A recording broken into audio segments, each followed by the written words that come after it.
everyone, welcome back with me. I'm Nazwa Hamidatun, and in this video, I will get you to solve a case together.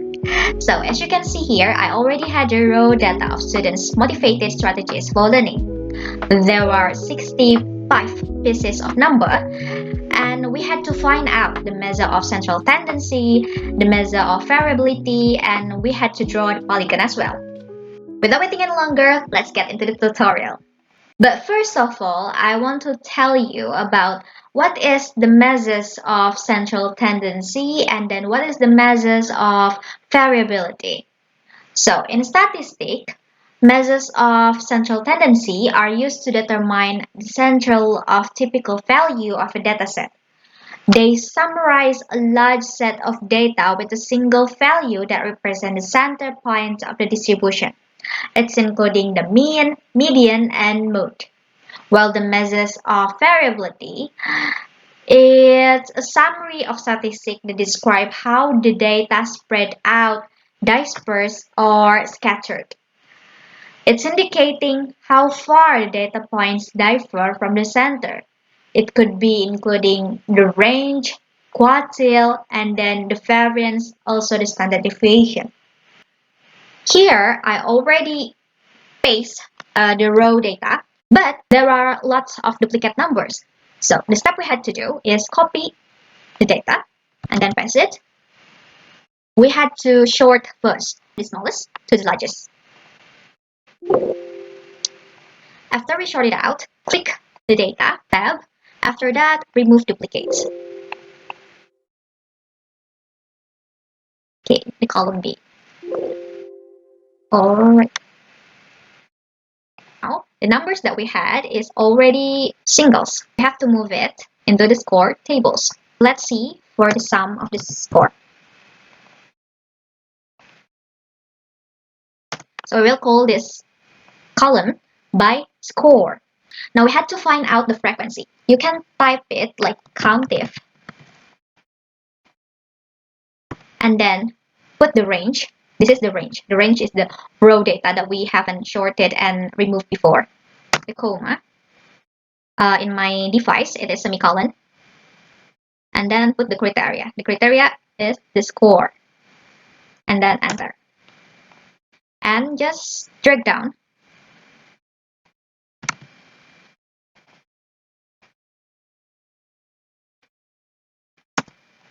Now let's determine the score times frequency. The second step we had to do is to find out the score times frequency. Same as before, type it equal and then click score times the frequency. To multiple this, drag down. Then we have to find out the summary as well. Now, how about this column? The score minus mean. We don't have any mean yet. So what is mean? The mean is actually the average of the data. We can determine the mean by dividing the sum of the data with the frequency. Now we already had the mean value. So we can move on to the next step. Type it equal again and then click the score minus the mean. I want to tell you that you have to put the dollars symbol besides the alphabet and the numbers like this. So let's add the sum. Same as before. We will determine the x minus mean squared. To determine this, you can type equal and then click the first row of the x mean column. And after that, you can click squared. You can write squared. And then drag down. Add the sum as well.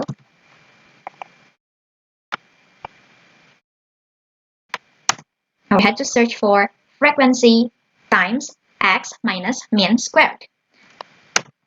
Type equal again and then click the first frequency here times here. The x minus mean squared. Then the center. Or the center. Just drag down here. Alright. Add the sum.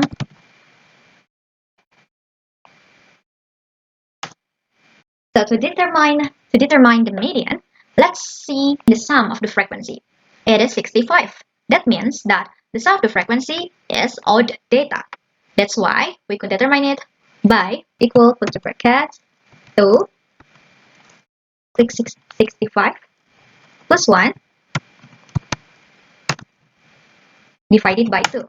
Therefore, you have to put a note that 33 is not the value of median. It is the sum of the frequency. So we have to look at it at the frequency column, and then let's see the order that had 33 as the sum. So I found it. 33 would be in here because the sum is 38. So 33 would be in this range. That means that the median is 137. Let's write it down. Alright, median before is the middle value, while the mode is the number most appear. To determine the mode, we have to look at the score and frequency column. Is it 132 with 12?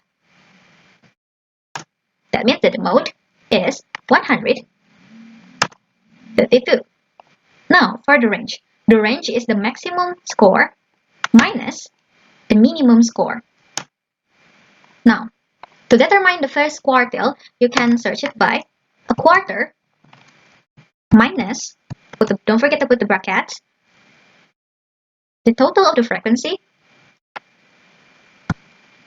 plus 1, close the brackets. So we have to see the sum of the frequency in which 16.5 is. The range would be between 121 and 125. 121 plus 125 divided by 2. But for the second quartile, we can search it half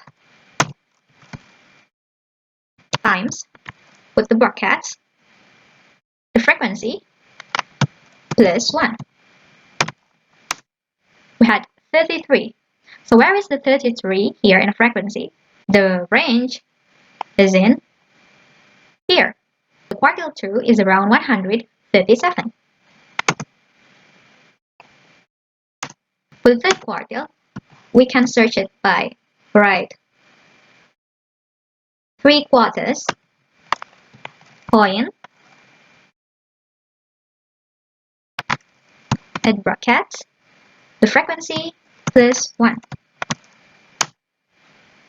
So we had 49.5. So let's see where's the number in frequency that had the sum of 49.5. Here. 49.5 would be here. The score shows that the quartile 3 is 143. So the inside quartile could be determined by the range of the third quartile sum of the frequency minus by the first quartile sum of the frequency. It's 33. So let's see for the sum of the frequency once again. The 33 is in here, this row. It means that the value, the score is 137. For the variance, equal, then the sum of f times x min squared divided by, don't forget the bracket, 65, the sum of the frequency, minus 1. For the standard deviation is the variance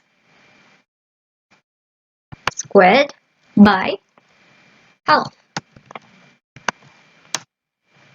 It's 12.5. For the standard deviation, it is the square root of variance value. Don't forget to add the brackets. Alright, so the value of standard deviation is 12.5.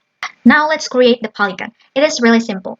You can just select the score and frequency value, go to the Insert tab, click Recommend Charts, and then click the first chart. Alright, now we had the polygon. Let's put it down here.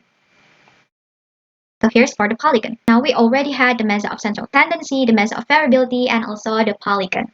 So that's all the tutorial. Thanks for watching this video and see you next time.